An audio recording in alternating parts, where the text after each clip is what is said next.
Hello people, Dibin short movie റിവ്യൂയിലേക്ക് എല്ലാവർക്കും എൻ്റെ ഹൃദയം നിറഞ്ഞ സ്വാഗതം. റിവ്യൂയിലേക്ക് പോകാം. 2024 ജനുവരി 12 ഡേവിഡ് എയർ സംവിധാനം ചെയ്ത് തിയേറ്റർ വഴി പുറത്തിറങ്ങിയ ഒരു ആക്ഷൻ ത്രില്ലർ ചിത്രമായിരുന്നു ദി ബീ കീപ്പർ. ചിത്രത്തിൻ്റെ ആദ്യ ഒരു 30 മിനിറ്റ് എന്ന് പറയുന്നത് ഈ ലോകമെമ്പാടുമുള്ള എല്ലാവരും ശ്രദ്ധിച്ചിരിക്കേണ്ട കാര്യമാണ്. വലിയൊരു സന്ദേശമാണ് ഈ സിനിമ സംസാരിക്കുന്നത്. ആദ്യ 30 മിനിറ്റ് എന്ന് പറയുന്നത് ഒരു ഒറ്റപ്പെട്ട കുടുംബം, അത് അച്ഛനാവാം അമ്മയാകാം, മക്കൾ ഉപേക്ഷിച്ചവരാവാം, അല്ലെങ്കിൽ മക്കൾ ദൂര സ്ഥലത്ത് ജോലി ചെയ്യുന്നവരായിരിക്കാം. മാതാപിതാക്കൾക്ക് ടെക്നോളജിയുടെ അറിവ് പകർന്നു നൽകിയില്ലെങ്കിൽ അത് വളരെ കഷ്ടം പിടിച്ചൊരു കാര്യം തന്നെയാണ്. കാരണം അങ്ങനത്തെ ഒരു ഇരയാണ് ഇവിടുത്തെ മിസ് പാർക്കർ എന്ന് പറയുന്ന അദ്ദേഹം. അവരുടെ മകളെന്ന് പറയുന്നത് ഒരു FBI ഓഫീസറായിരുന്നു. പക്ഷേ മകളുമായിട്ട് അത്ര വലിയ കോണ്ടാക്ട്സ് ഇല്ലെങ്കിലും മകളുടെ വലിയൊരു കാര്യമായിരുന്നു. തൻ്റെ സ്വന്തം ശമ്പളം, റിട്ടയർഡായ ശമ്പളം കൊണ്ട് അവർ ചാരിറ്റി ചെയ്താണ് അവർ ജീവിച്ചു പോകുന്നത്. ആകപ്പാടുള്ള ആശ്വാസം എന്ന് പറയുന്നത് അവരുടെ സ്ഥലം ലീസിനെടുത്ത മിസ്റ്റർ ക്ലേ എന്ന് പറയുന്ന ഒരു ബീ കീപ്പറാണ്. അവരുമായിട്ട് നല്ല ഒരു ബോണ്ടുണ്ട് ആ ക്യാരക്ടർ തമ്മിലായിട്ട്. ബീ കീപ്പർ എന്ന് ഉദ്ദേശിക്കുന്നത് നമ്മുടെ ജെയ്സൺ സ്റ്റത്താമാണ്. അദ്ദേഹമാണ് ആ ബീ കീപ്പറിൻ്റെ വേഷത്തിലെത്തുന്നത്.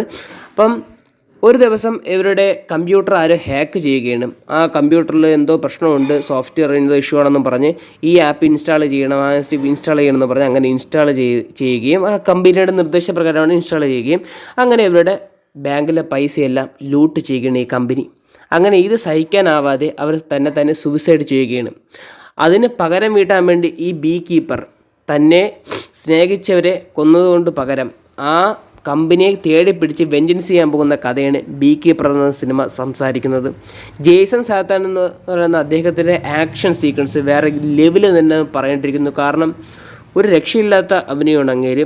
ഏകദേശം 1.25 മണിക്കൂർ ഈ സിനിമയുള്ളെങ്കിലും സിനിമയ്ക്ക് അത്യാവശ്യം ഇഴച്ചിലുണ്ട്. കുറച്ചും കൂടെ നേരേക്ക് വരാമെന്ന് പറഞ്ഞിട്ടുണ്ടായിരുന്നു.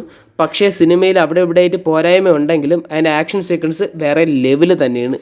കാരണം ഒരു മസ്റ്റ് വാച്ച് സിനിമയാണെന്ന് തന്നെ പറയേണ്ടിയിരിക്കുന്നു. ഒരു ആക്ഷൻ സിനിമ എന്ന രീതിയിൽ മാത്രമല്ല ഞാൻ ഇതിനെ ഇൻട്രൊഡ്യൂസ് ചെയ്യുന്നത്, ഇതൊരു സന്ദേശം തന്നെയാണ്. നമ്മളെ മാതാപിതാക്കൾക്ക് ഈ ഫോണൊന്ന് യൂസ് ചെയ്യാൻ അറിയാത്തവരാണെങ്കിൽ അവർക്ക് ദയവ് ചെയ്ത് പഠിപ്പിച്ചു കൊടുക്കുക. കാരണം വെച്ചാൽ എന്തെങ്കിലും ഭാവിയിൽ നല്ല യൂസ് ചെയ്യാനുള്ള നല്ല പ്രയോഗങ്ങൾ അവരിൽ കാണുന്നതന്നെ പറയേണ്ടിയിരിക്കുന്നു. കാരണം വെച്ചാൽ അവർ യൂസ് ചെയ്യാൻ തുടങ്ങിക്കഴിഞ്ഞാൽ നമുക്ക് എന്തെങ്കിലും അത്യാവശ്യ ഘട്ടങ്ങളിൽ അവർ നമ്മളെ സഹായിക്കും, തീർച്ചയായിട്ടും സഹായിക്കും. അങ്ങനത്തെ ഒരു സന്ദേശം ഈ സിനിമയിൽ തരുന്നുണ്ട്. അപ്പം ഇത്രയൊക്കെയുള്ള ബീ കീപ്പർ എന്ന സിനിമയെക്കുറിച്ച് തന്നെ പറയാനുള്ളത്. വീഡിയോ ഇഷ്ടപ്പെട്ട് കഴിഞ്ഞാൽ ലൈക്ക് ചെയ്യുക, ഷെയർ ചെയ്യുക, സബ്സ്ക്രൈബ് ചെയ്യുക. വീഡിയോ കണ്ടതിന് വളരെയധികം നന്ദിയുണ്ട്.